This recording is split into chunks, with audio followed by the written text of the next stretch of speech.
Okay. Alright, and we're live.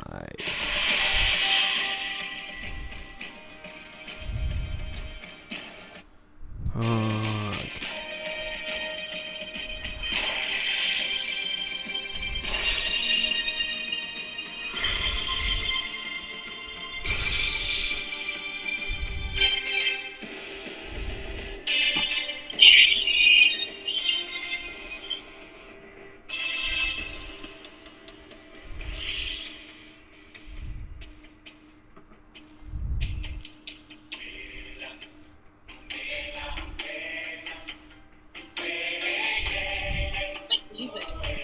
Thanks.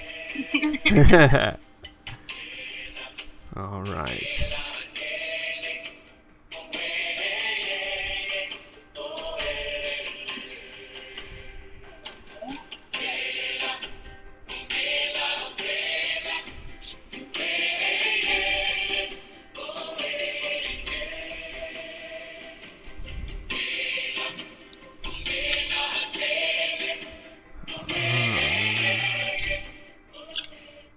All right.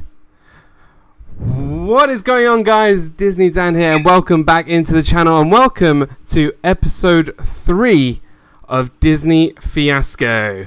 I am joined here by my partner in crime, the Captain America to my Winter Soldier, the War Machine to my Iron Man, Corey Fiasco. How are you doing today, Corey? Hey Dan, hey everybody. Big thanks to Disney Life for me for joining us this week. Can you hear me okay?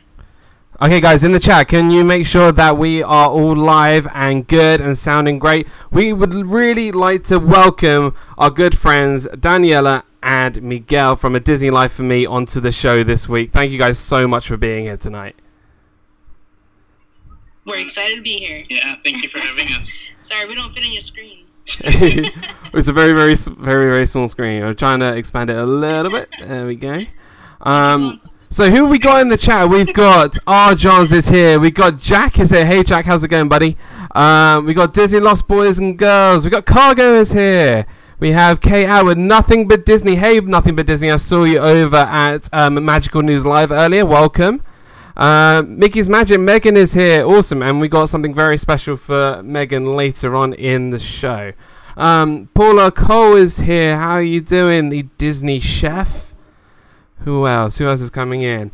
So, guys, if you didn't know, that piece of music is often played around Animal Kingdom. But it was also from a special parade called Tapestry of Nations over at Epcot. But a lot of people play it in Animal Kingdom now, so it's really awesome. But before we get started, we actually have a little bit of a sponsor today, which Corey will tell you about. So I'll put it up on the screen now. Yeah, so I don't know if you guys saw my video when I reviewed the Magic Candle Company candles, which of course my wife bought for me for graduation, but I reached out to them with my video, and one thing basically led to another, and they ended up putting my video up on their website and gave me my own coupon code where anybody who buys candles using my coupon code, which is Corey15, and using that coupon code also gets you 15% off your entire order. I get 10% commissions off that, which will then go into creating more awesome content. So, yeah, I mean, I don't know if I call myself sponsored by them yet. I guess I kind of am, but I am still paying for my own product. So I did just place another bulk order of Magic Candle Company stuff, and I did pay for those. So, but yeah, it's a really awesome opportunity. I'm super stoked to have gotten it, and yeah, just awesome. Thanks for keeping up. Also, so if you use the coupon code Corey15, you'll get 15% off your first purchase, and I definitely will be doing that. So today, guys, we will be looking at Disney's Animal Kingdom. We are continuing our trip around Walt Disney World. We've done Magic Kingdom, we've done Epcot, and now we are here at Disney's Animal Kingdom. As normal, we are going to go round the table. We have all made our own lists, and we will be discussing our favorite things to do at Animal Kingdom. Magical News Live is here. Welcome, Nick. How is it going? Jambo, this is the most appropriate segment for the word Jambo. All right, real quick, I wanna unplug the headset and see if they can hear me better, because they Okay. Let me try that out. And while Corey is doing that, I think we will begin with a Disney Life for me, Miguel and Daniela, of your first pick. What was maybe on the top of your list or in the middle of your list? What is your first choice? All right, so we combined a list for us. Yes, so there was some division in the marriage today, but the one thing we immediately agreed on was the top. Yes. And that's Flight of Passage. I think that has become by far the must-do while at Animal Kingdom.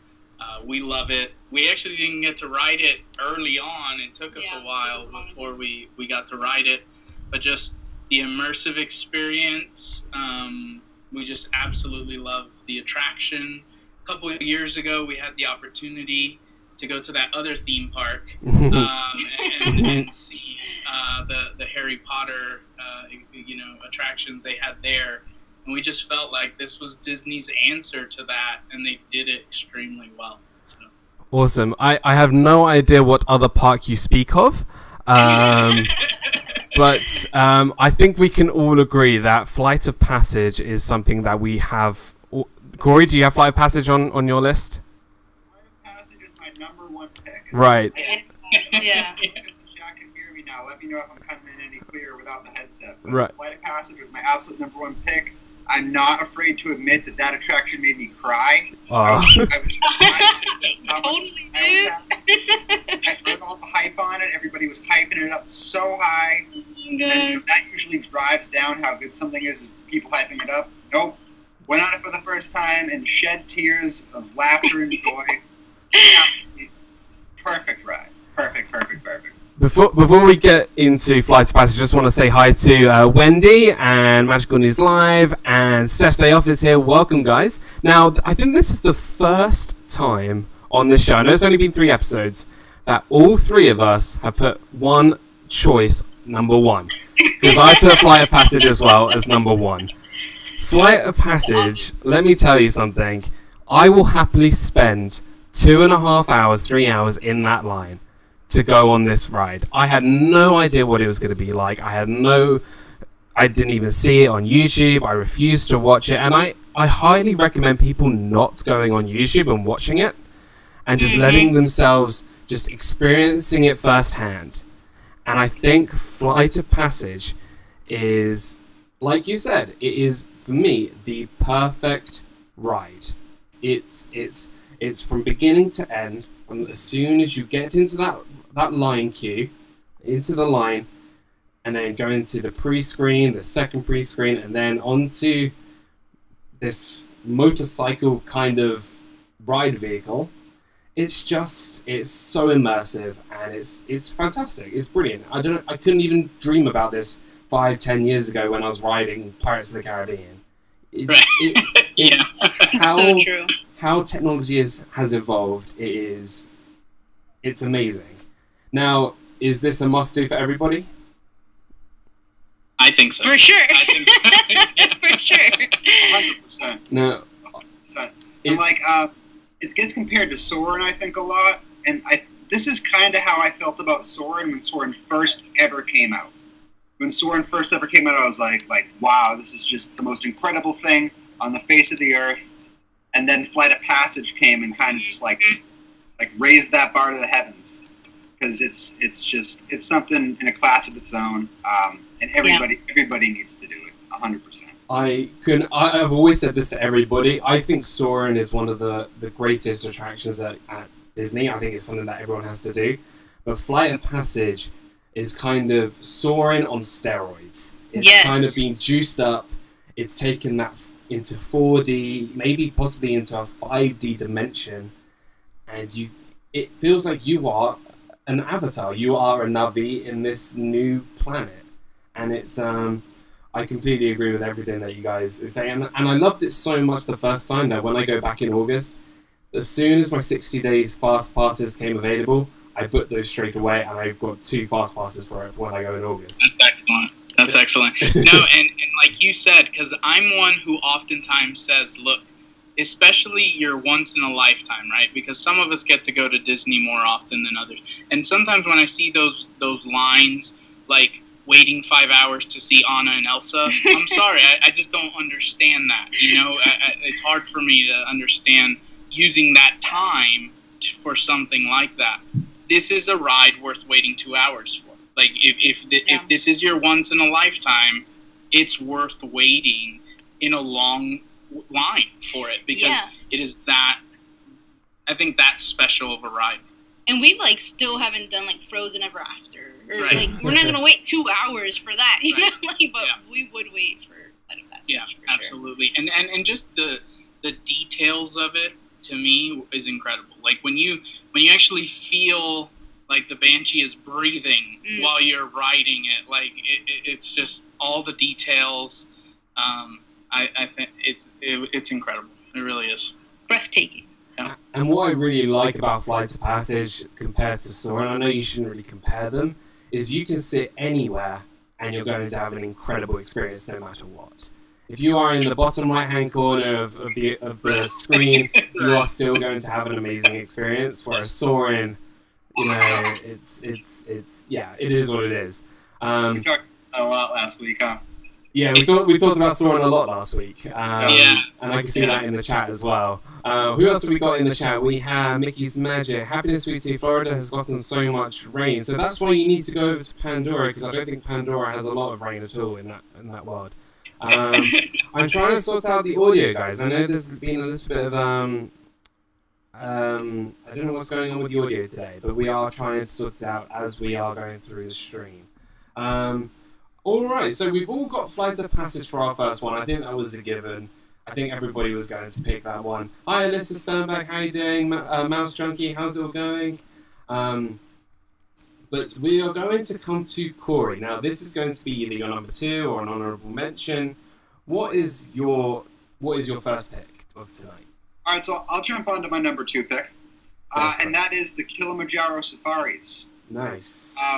Like, it's just, that safari is just absolutely incredible. Like, you're literally, like, if you haven't done it, you're literally, it feels like you're driving through, like, a real safari, and, like, the giraffes could be literally, like, a foot away from your cart.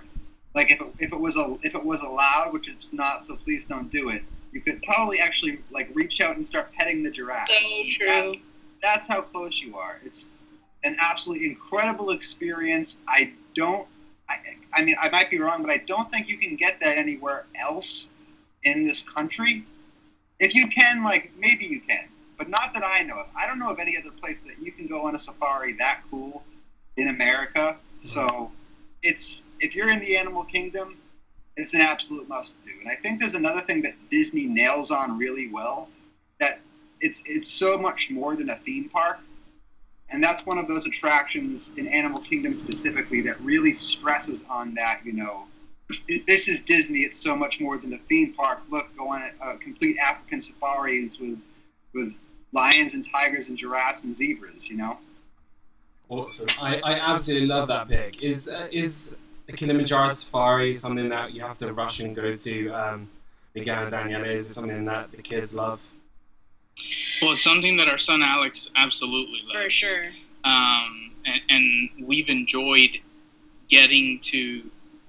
What's interesting is Danielle and I fell in love going to Disney before we had kids, and and then now having kids, it adds a whole nother dimension. You fall in love over again. Yeah, with different things, because you're seeing it through their eyes. And so our son Alex absolutely loves it. We love it.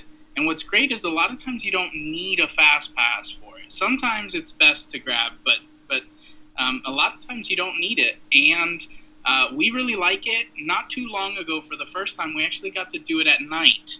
And that was a really neat experience, that was really too. cool. So we think it's a nice one. I don't think you have to rush to get there first thing in the morning or anything, but I think it's definitely something you want to hit up if you're at Animal Kingdom.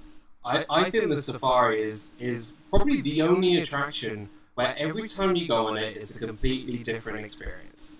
You're going to see different things, you're going to be seeing different animals reacting to the environment in so many different ways. And I've done it at night, and I'm so glad that they decided to make Animal Kingdom a full-day park, because now you can see the lions who roam around at night, the rhinoceri, just all the amazing birds and the elephants, and all it's just a wonderful experience. And sometimes you might be a little unlucky and not see much, but on the days where you see four or five rhinos, or the elephant and their youngs, and the crocodile, I mean, it's such a fantastic thing that they created. And I think that's what Animal Kingdom, this attraction was what Animal Kingdom's all about. I think it really sums it all up. And this one attraction is larger than the area of Magic Kingdom. Yeah. You don't realize how big this attraction is. It's huge. It's massive. But I enjoy it every single time I go on it. And you go right in the morning when the animals just get up, or you do it in the middle of the day, or you do it at night. And I think there's so much variety with that attraction. And I recommend doing it twice a day. That's my opinion. Once at night. Once in the day and once at night, and it's a perfect attraction to go with. And I remember that when I was going as a kid, and that made me fall in love with Animal Kingdom. And that's what I think you guys experienced, and now your kids and Corey, us being young Disney fans and Walt Disney World fans. It's just something that we loved about going to Animal Kingdom. I think those are the strongest memories. Yeah, we got Paula Cole in chat that was saying as well. It's like you said, it's different every single time. So it's like you could ride it twice in the day, and you might see completely different animals than you did the first time. It's just one of those things that can never really get old. I completely agree. So, awesome. So we've had 2 massive attractions already at Disney's Animal Kingdom. I'm going to make it 3. I'm going to make it an attraction that I think, now that Flight of Passage and Na'vi River Journey have been open, this attraction, I think, has become very much under the radar. It's not for everybody. I would say it's not entirely for children. It can be a bit scary. And I'm talking about Dinosaur. Yeah. I love Dinosaur. Yeah. Now, when I was a child, I used to be terrified of the Carnotaurus. I just was always so scared when that Carnotaurus head is literally right above you, and I was screaming on the top of my lungs, or I had my head in my shirt. I was terrified. But now, when I became a cast member, when I started going there when I was a lot older, Dinosaur was an attraction which I think has not only one of the best animatronics in the whole of Walt Disney World, being quite an old attraction, but also just the theming and the storytelling behind it is great. I think the pre-show with the scientist and Dr. Marsh is a great way to get you ready for this attraction. Steph's going, no, I'm taking Steph doesn't like Dinosaur. We had an experience with Steph on that ride. You're gonna have to share with that story. Dan, I actually had that as mine next as well. So I see, and I agree with you. It's not for everybody, right? But see, for me, I'm not a big roller coaster guy. So heights kind of just don't. I'm not a huge fan. And so, so I'm in this predicament where I do like rides that go fast and that, are kind of jerky and all of that. I just don't like the big drops, and so Dinosaur is like the perfect ride for me because I'm safely on the ground, but moving all over the place very quickly. And so I love it. Like, I wish there were more rides like it. And what you were saying about the opening story and the theming of it, to me, screams Disney. And I love it because I feel like it is very much a Disney ride, but they're incorporating, some of the theming of Animal Kingdom with Dino Land and all of that. So I think it's great. We made the mistake of going with a friend once because we remembered the Iguanodon. Oh, yeah. And so we put the child on the other side, but we forgot that there's like 2 or 3 other dinosaurs that come out. It was a mess. So yeah, that was not a good move. But so I'd say if you're with younger children that kind of get scared, don't put them on that ride. But other than that, it's a good one. So I'm gonna be the unpopular opinion here.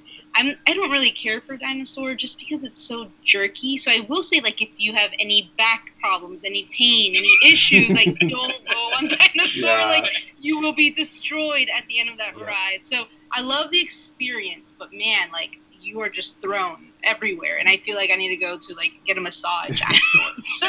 Steph says hashtag whiplash. Yes. You do get thrown around that attraction massively, and if you go on the same ride over at Disneyland, the Indiana Jones attraction, it's the exact same ride layout, which is pretty awesome. So it's actually pretty much a revolutionary ride in terms of Disney, and the theme in there is amazing. If you go inside Dinosaur, just as soon as you go in the loading docks, there are lots of pipes, and they have yellow, red, and white, and those are the colors of condiments, which are ketchup, mustard, and mayo. And it's just those weird but funny references, which I think just makes it a little bit humorous as well as terrifying. Yeah, I have a quick question for you, Dan. Since you said you rode the Indiana Jones one. I have not ridden Indiana Jones. No. Okay. No. Yeah, I heard that the tracks are the same, but I've heard from people who have ridden both of them that the experience is so different that unless somebody told you, you would almost like not even realize the similarities there. So. Awesome. Yeah. Hey Dreamers Empire, hey Dean, how's it going? Corey, what do you think of Dinosaur? So I do like Dinosaur a lot. It was on my honorable mentions. Right. And so the first time I did Dinosaur was actually on this last trip we were in March. It was the first time I ever rode it. And we actually rode it 4 times. Wow. We rode it 4 times because we got a fast pass for it in the morning. And then our last fast pass for the day was Flight of Passage. And then after Flight of Passage was done, we did the fast pass trick where you can keep booking another one. And Dinosaur just never ran out. It just like never stopped being it just never stopped being available. Reason for that. Going on Dinosaur because it was available. We just kept walking by the same people in line, like, hey, we're going on. I liked it a lot. It is a little jerky, though. It's definitely a little jerky. For me personally, what I can't do is spinning. So, me too. Alice is my favorite character. I can't do teacups. Yeah. But I'm okay on Dinosaur as far as that goes. But yeah, it is jerky, so definitely keep that in mind. But if you're okay with jerky, definitely go for Dinosaur. Awesome. So that is another attraction that's on all of our lists, which is quite unusual. But I think now it's going to start to maybe differ a little bit. And we're going to come back to Daniela and Miguel for your second pick of the night. We'll talk about mine. Yeah. So Dinosaur was mine, but her second. My second is Expedition Everest. Nice. I love Expedition Everest. I think it's such a fun ride. I love theming on it. I love the queue. I love everything about it.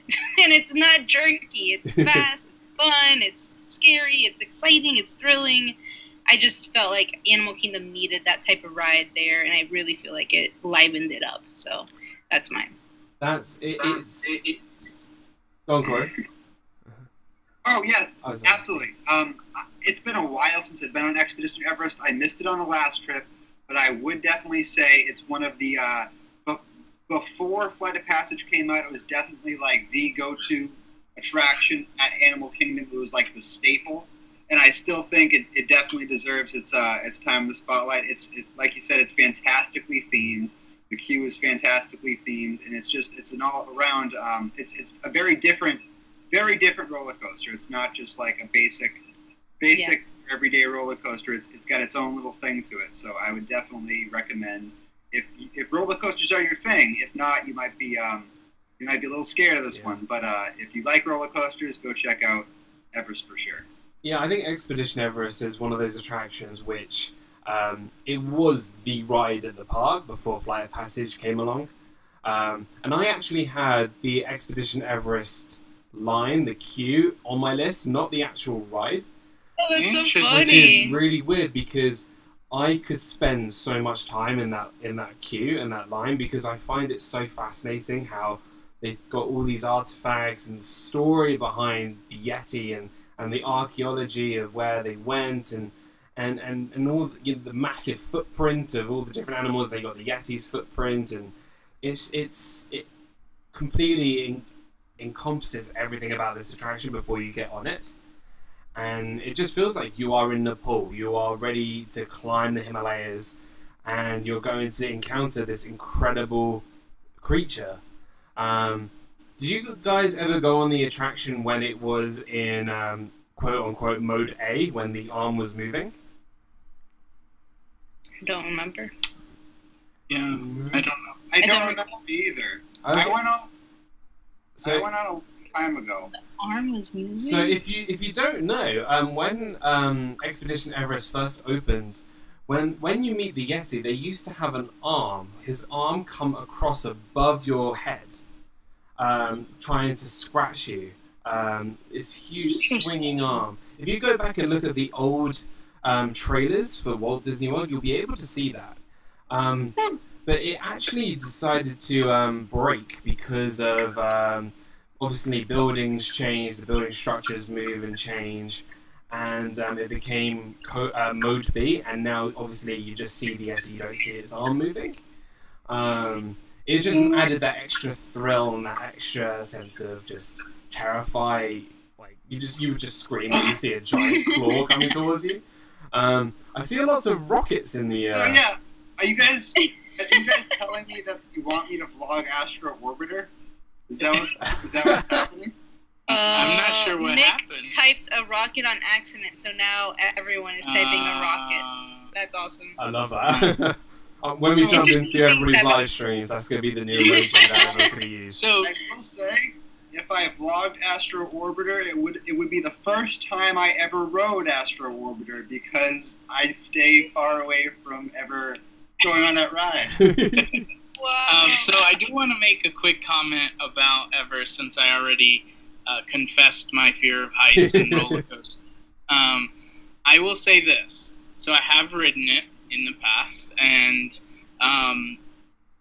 that drop that everybody sees as you're walking by it, that was what I feared. That actually, you can't see it when you're walking by, but it actually very smoothly turns off. It does, yeah. So it's not as bad of a drop as it appears. Like, I would say like a drop at Splash Mountain is far worse than that drop that you see. You do have a drop when you're going backwards that is a little intense in Expedition Everest, but as somebody who doesn't love roller coasters, I actually had a fairly pleasant experience on Expedition Everest. So. And I think that's what's great about Disney roller coasters. What I found is, maybe apart from Big Thunder Mountain, that all the other roller coasters are so smooth. They might be very quick, but they're very smooth. And when you look at Rock and Roller Coaster, you shoot off 0 to 60 in something like 2-point-something seconds, and you go straight into a corkscrew. But it's so smooth though. There's no bumps, and I think that's what Everest is like as well. And I think if there's any ride to maybe get over a fear of roller coasters, I think Everest is that one. Totally. Yeah. Agreed. Awesome. So Expedition Everest. Corey, we are up to you now. This is going to be your second pick. All right, so I had my first and second set already, but my number third is a show, and it's Festival of the Lion King. Yeah. This show is just absolutely magical. It's a spectacle to see. It's amazing. If you haven't seen it, you should go see it. Fast pass it. It's worth fast passing. It's definitely worth fast passing. The only thing that I say, be prepared for when you go to see Festival of the Lion King is leaving, because it's complete chaos trying to leave after the show gets out, because everybody is funneling out of these same 2 exits, and if the theater is packed, then it's gonna be a thing. It's gonna be a hassle to try and get out. I usually just sit there grinning until everyone leaves. And then I'm like, okay, it's cleared. I'll go now. Just standing there in the bleachers, just watching everybody pass. Have a magical day, guys. Yeah, that would be my third spot. It's a must do in my book. I think it's one of my favorite shows in Disney World. I think, and definitely my favorite show, Animal Kingdom. I haven't seen Up yet, so I don't know how good that is. I haven't even watched a video of it for to see how the whole show plays out. But yeah. Awesome. Well, I just want to quickly jump back to Expedition Everest, which with a comment I found in the chat from Michael from Nothing But Disney. So the Yeti itself is not broken. It's just the structure in the building that is damaged, and the reason they can't fix it is because of the mountain itself and how the structure is laid out. 3 parts of the track, the Yeti and the mountain, are 6 inches away from each other, so it's just grown, and they can't just put it back together. It's not so simple like that. It reminds me of the Contemporary and how the Contemporary was structured. You know, they slid in the rooms. If they wanted to redo the rooms, they couldn't just slide them back out again because the structure has changed. So it's similar to that. But back to Festival of the Lion King, that was also on my list. Festival of the Lion King always gives me goosebumps every time I see it. I have it in my car, I have it on my iPhone, and when they do that last big circle of life, I just start getting into it. I start singing. I'm like dancing. I just want to learn the dance to the, the choreography is amazing. There's such great one-liners in that show as well. And if I had any gymnastic ability whatsoever, my dream would have been to become a tumbling monkey. Yes, that's amazing. Yeah, those guys are incredible. Those gymnasts are phenomenal in everything that they do, and for me, I always fast pass Festival of the Lion King. I always fast pass it. You want to get a perfect seat. I always try and sit in the lion section, which is straight in on your right. It's the right bleacher. That's my top tip, and you're just gonna have an amazing time if you love the Lion King. I grew up with the Lion King. And it's an amazing show, beautifully choreographed, amazing music. Have to do it every time. Yeah. Well, go ahead. Go for it. Just from the parents' perspective, I feel like this show is so interactive with just the audience, but also the kids. They have kids, they choose kids from each section to come down and do a little parade, in the beginning, and they really entertain them. I love the interaction with the audience in the show, and it's so kid-friendly. That's what I love about it as well. It's so engaging. Yeah, I was gonna say that as well. It's like you said, Dan. The choreography is fantastic. And yet, it incorporates the audience so much. A lot of times you have one or the other. And so I think of Turtle Talk with Crush or something like that, right? Super interactive, but you don't have a kind of beautiful show going on. And so I think, the choreography is fantastic. What is the song where the two birds are... Can you feel the love Can you tonight? feel the love tonight? That's just outstanding and so well done, but still a very playful show as well. So we love that one. It's definitely up there for us. We've got to say some hi to people in the chat. We've got Love Family Productions here. The amazing Julia is here. And Tom Trackett is here. Welcome, Tom Trackett. Welcome to the live stream. We've got Gallantly Streaming here as well. We've got lots of people in the chat today. We have... How many people do we have here? We've got 24. I'm blown away by that. Awesome. Clearly, you guys are really, really awesome. popular. That's awesome. But, Festival of the Lion King. Fortunately, although I live in the UK and we're not near Disney, we have the Lion King on Broadway in the West End in London. And let me tell you something. I prefer Festival of the Lion King over the Lion King of Broadway. Wow. I just Those get are fighting words.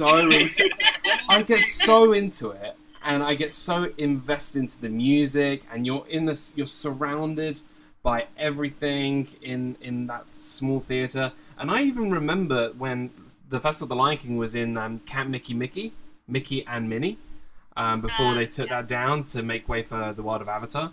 And that, Make way. yeah, make way.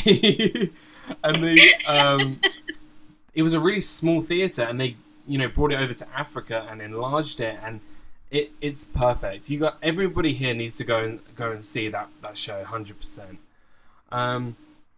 Well, you took another one off my list, so I'm so glad you mentioned it. It didn't fit in my list because of someone's dinosaur. Well, I'm on my second honorable mention. I'm on my fifth one. But my second pick, I'll think of another one for my third pick. My second pick is Finding Nemo the musical.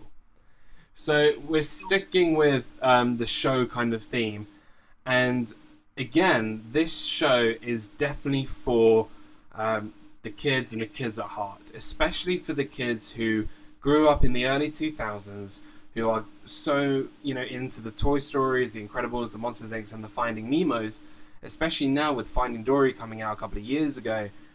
This show couldn't be any more popular than it is now. And it is a Broadway caliber show. The music is fantastic. The music is so good. Every time I watch Finding Nemo, I'm like, well, what happened to the song? Where's the song in the movie? You know, it's such a great, and it's just a great 45 minutes just to sit in that theater. It's interactive. It's just amazing puppetry. And I would happily see it over and over and over again, just because of the music alone and the acting and the puppetry. So that's my pick. In the Big Blue World, says Mickey's In the Magic. Big Blue World. Yes. Stuck in your head all day. So Dan, that was actually so what we did was we agreed on the number one, and then we each put our next, and then we each picked an honorable mention. So this was my honorable mention. Okay. And I'll be unpopular here, but I actually find this to be the best show on Disney property. Wow. Period. I think it is the greatest show. I love it. I try and watch it every time. It is 45 minutes, so be aware of that. If you have a child that has a shorter attention span or whatever the case is, it is long. But I love the show. I think it is so well done.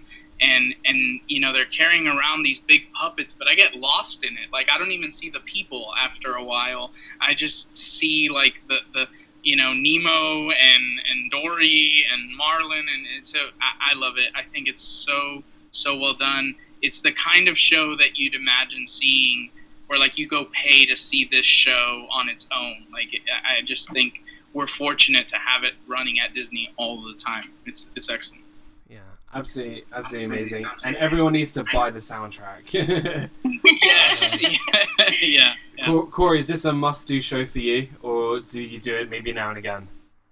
I guess it is, after all the things you guys just said about it, because I've never done it. Wow. I've never done it. And now I'm like, you gotta be kidding me! I missed something this amazing, because you guys are talking it up so highly. I need to go do it as soon as possible now. Definitely, Corey. Definitely. Yeah. You'll get plenty of opportunities.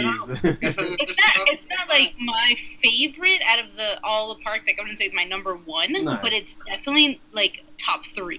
You know, like it's really good. Really good. It's just they don't know better, Corey. But it is. I actually. Lion King's up there. Lion King's up there. Awesome. So we're doing really, really well. We've got a lot of love for the chat. We've got Wishing Mouse here. We got Dino Land. People mentioned Dino Land. My favorite thing in Animal Kingdom is still the safari. Yeah, we were talking about the safari earlier. It's just a fantastic ride. You could do it any time of the day, and it's gonna be a brand new and different experience every time. Cargo saying her favorite park is Epcot, the best park. I agree, Cargo. Epcot is number 1. Not sure about that one. All different opinions. Great. So we're going into our final 3 now. Before we do, well, whatever honourable mentions we have left. So let's go with our final pick for tonight for Miguel and Daniela. Go ahead. Well, we're actually, because we've already covered all 3 of ours. Okay. Oh no, I have one more. We have an honourable mention. Go go through your honorable mention. Okay. My honorable mention is Rivers of Light show, the nighttime show. Like, I think it is amazing. I love it. I love the music. I love just everything that they did with the water in the show. It's just cool. Very cool. Need to see it. We don't do nighttime shows often because of the kids, but Love Family Productions was here, and we were able to meet up with them and do it then, and it was really neat. Like, I don't know. I loved it. And just so nice to see Animal Kingdom have a night show. Yeah. For so long, they didn't have anything, and it's just fitting and really well done. Very Animal Kingdom-esque. I think it worked really well. And I think it's amazing that for such a long time, Animal Kingdom was that half-day park. Mm-hmm. Everyone was saying it was a half-day park. For me, I always thought it was maybe a 1 or 2 day park, because I just love the atmosphere, I love everything about it. But as soon as they made it a 2-day park, I think there's a bit of echo, I don't know who's, sorry. When they made it a 2-day park and making it a nighttime park, I think now Animal Kingdom is the park to be at. I think it's the park that everyone needs to go to, especially with Avatar, and now having this nighttime show, it just brings so many people together. Now, obviously, they can't have fireworks because of the protection of the animals, but you know, just the way they use the water effects and the lighting, it really just shows the peacefulness of Animal Kingdom as well. We went to see before Rivers of Light the Jungle Book adaptation, the Jungle Book show. I don't know if you guys saw that. Did you see the Jungle Book? So for a very brief time, when they started doing at night, when the Jungle Book film was released, the new one, they started doing a nighttime show. For not very long. They just were using it to test for Rivers of Light. I don't know if anybody in the chat remembers the Jungle Book show. It was fantastic, but I actually haven't seen Rivers of Light yet, which I'm going to be doing this year, and I'm super excited to go and see it. I'm a sucker for nighttime things, so Rivers of Light will be something I'll be definitely doing. Corey, have you seen Rivers of Light? Yes, and real quick, I want to mention a comment in the chat. Mickey's Magic is letting out my pin trading secrets, but the Outpost store in Animal Kingdom does have the best pins. And she just mentioned that in the chat, but I do say that because they tend to have limited edition releases there the longest amount of time. But I'll continue on. I absolutely love Rivers of Light. I would almost say it's a nighttime show that's worth fast passing. If you haven't seen it, and you are wondering what to use a fast pass on, I would say, go ahead, get Rivers of Light, especially because with that fast pass trick that you use where you book things that are available, it will not be available most likely if you try to book it later on in the day. But yeah, just an all-around fantastic show. I loved it. My jaw dropped the first time I ever saw it. It's truly magical. Goes to Rivers of Light. Awesome. Which brings me back onto you, Corey, for your final pick. Yep, and somebody in the chat again mentioned it. Let me scroll up. Kay Atwood said, it's not a rider show, but I love the Maharaja Jungle Trek. That was my last honorable mention. Nice And pick. Again, for a similar reason to the Kilimanjaro safaris, when I said, it's so much more than just a ride in theme parks when you're going to Disney. And I think the Jungle Trek really is another great example of that. It's basically like a really fantastic zoo in the middle of a theme park Animal Kingdom. I mean, and that's just the thing. Like, I remember the year Animal Kingdom opened. That was the first time I ever went. Was when the first year it opened, and there was really nothing there. It was kind of a letdown. Or like, okay, yeah, like there's nothing here. It's just a big tree and then some animals that are sleeping. But then, like, it's evolved over the years, and now it's very arguably, like, my favorite park is Epcot, but Animal Kingdom is very arguably the best park right now as is. Arguably. And I think, other than Flight of Passage being the best attraction in the entire world, I think, and then it having great shows, I think things like the Jungle Trek and the safaris really cements that into, you could argue Animal Kingdom is the best.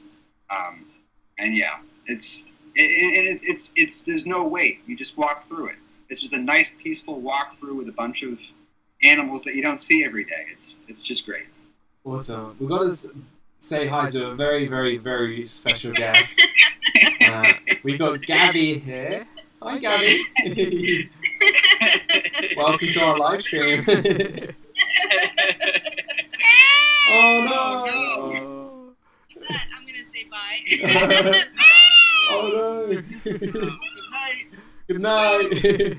So I will make a quick. Sorry, guys. That's all right. She got camera shy all of a sudden. I will make a quick comment on that. The trek is very nice, even from a parent perspective, because sometimes just the overstimulation of everything, and so it's like just being able to kind of walk through. The child's in the stroller, they can point at the animals. It's a nice extra, just kind of I don't know, kind of a balancing of the day. So I like it. I think that's a good choice. I completely agree. It's a wonderful little thing that I don't think a lot of people really know about. And you know, you see things that you'll never really normally see. You'll see tigers. You'll see all these exotic animals, and it's nice just to get away from those big crowds and enjoy something and see. And it's not just a zoo. It's you're seeing in a natural environment that they're used to, and if they were in India or somewhere that they belong. And yeah, it's a brilliant last pick. Well done, Corey. I love it.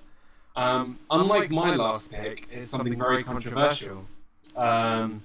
It's an attraction which actually was meant to be a restaurant called Roots, and it's in the center of Disney's Animal Kingdom, and that is It's Tough to Be a Bug.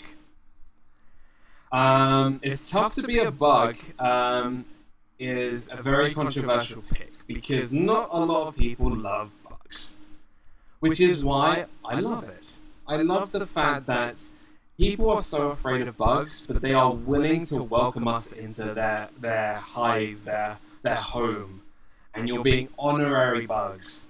And I think the one-liners you get from that show is fantastic. You got the Terminator who says "I'll be back." You have Hopper, who's an incredible animatronic, and you do get the little stinging, rumbling under your seats kind of things that you don't really expect.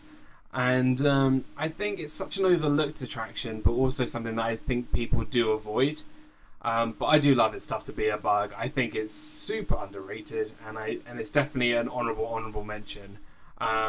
Is this something that you've done recently, or is it maybe something maybe you guys aren't so keen on?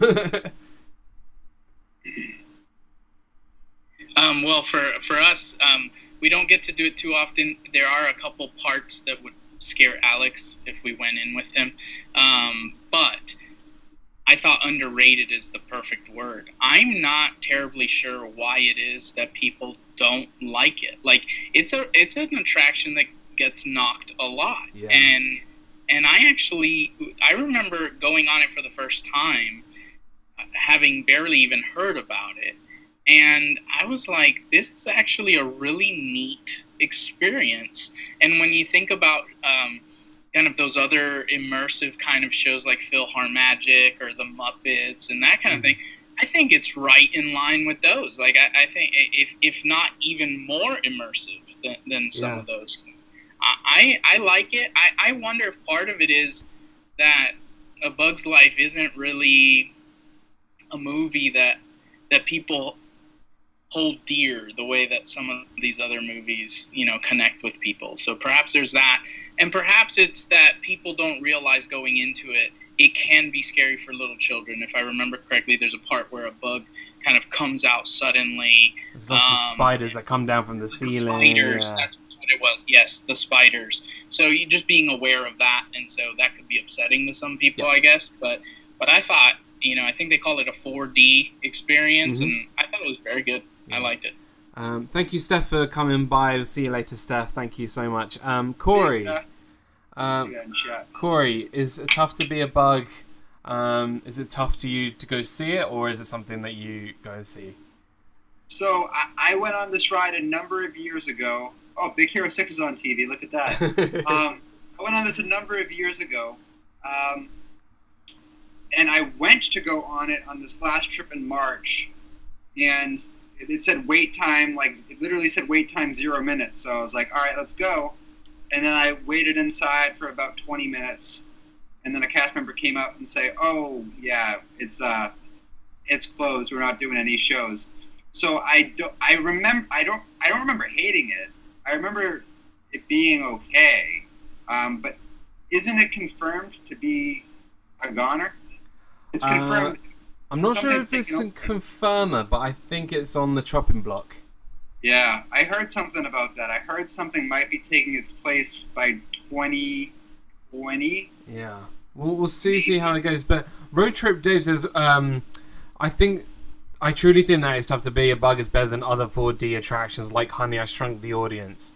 And I think you're perfectly right. I think it's such a great and underrated attraction that does incorporate lots of 4D elements.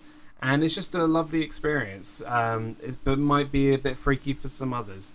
As we're wrapping up, we would just like to go round the table just saying all the attractions that you put on your list, because we've got more than 5, I think. We've definitely gone into our honourable mentions, and then we'll finish off with some plugs. So, Miguel, what was on your list? Well, we actually, because we kind of limited it, that we pretty much covered what we had. But yeah, so we wouldn't really have anything else to add. I think that pretty much covers it for us. Awesome. And then, so I'm right to saying that everyone on their list had Flight of Passage, Dinosaur's on our list, Festival of the Lion King. Yes. Yep. Everest.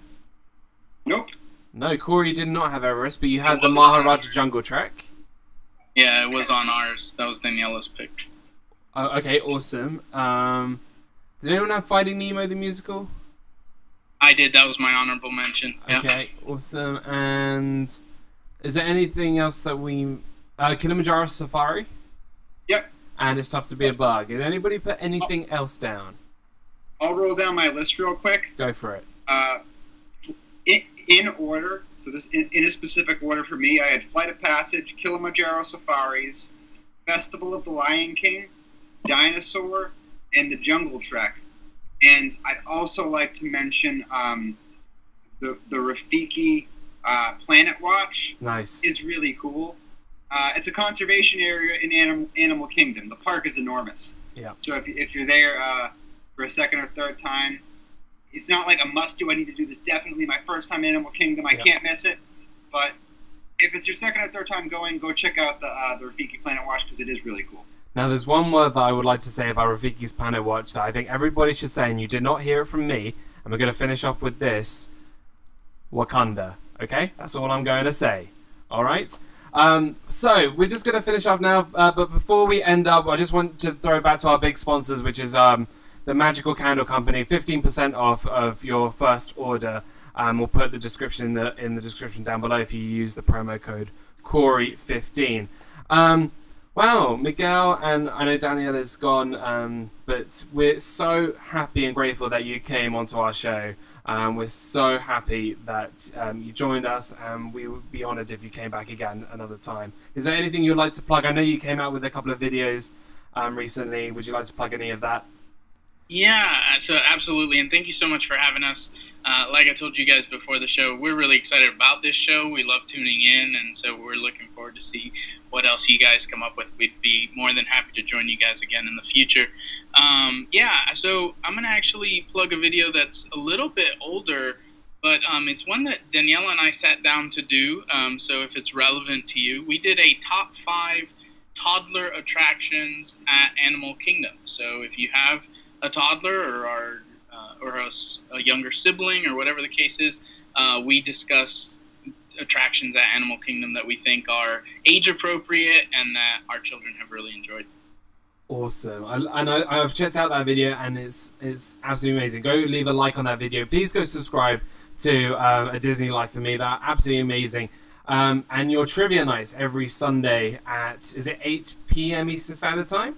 It is 8 p.m. Eastern Standard Time. Awesome, awesome. Please go and like them on, follow them on Twitter and Instagram, and you know, all that jazz. Corey, we've done it again. Great show. Anything you'd like to plug apart from the magical company, candle company? Yeah, The Disney Life for Me, you guys have been awesome. Thank you so much for joining us this week on the show. It was an awesome one. Really looking forward to your trivia tomorrow night. That's always a blast. A lot of the times I have to, in the middle of it, go pick my wife up from work and then join back in at the end. But still, I manage to get points on the board usually every time. So looking forward to that. And yeah, if you guys like Disney pins, I uploaded every day for the past 8 days, and I think 6 out of the 8 videos are Disney pins. So if that interests you, go check it out. But yeah, other than that, awesome show, guys, and I look forward to the next one. Awesome. So please go subscribe to Corey Fiasco on YouTube. He's absolutely killing it. This week I'm in Rome, so I've got a lot of Rome vlogs coming out really, really soon. It's going to be absolutely amazing, as well as next week we have the return of Mickey's Magic on Disney Fiasco. So we're super excited to have Megan back on next week, which is going to be super, super fun. And now what you guys need to do, which is really, really important, is head over and to see Ed and Mindy over at the Viaplay project, where we're going to be doing a live stream with them. It's going to be absolutely awesome. Please go check them out. Yeah, so I hope you guys really enjoyed this live stream. And we'll check everybody out next week. Thank you so much, guys. At Disney Life for Me, thank you so, so much. Corey, thanks again. And we're going to end it now. Thanks to everybody in the chat. You guys have been awesome all night. Just thank you so much, guys. Thanks again. Stopping by. All right. See you, everybody.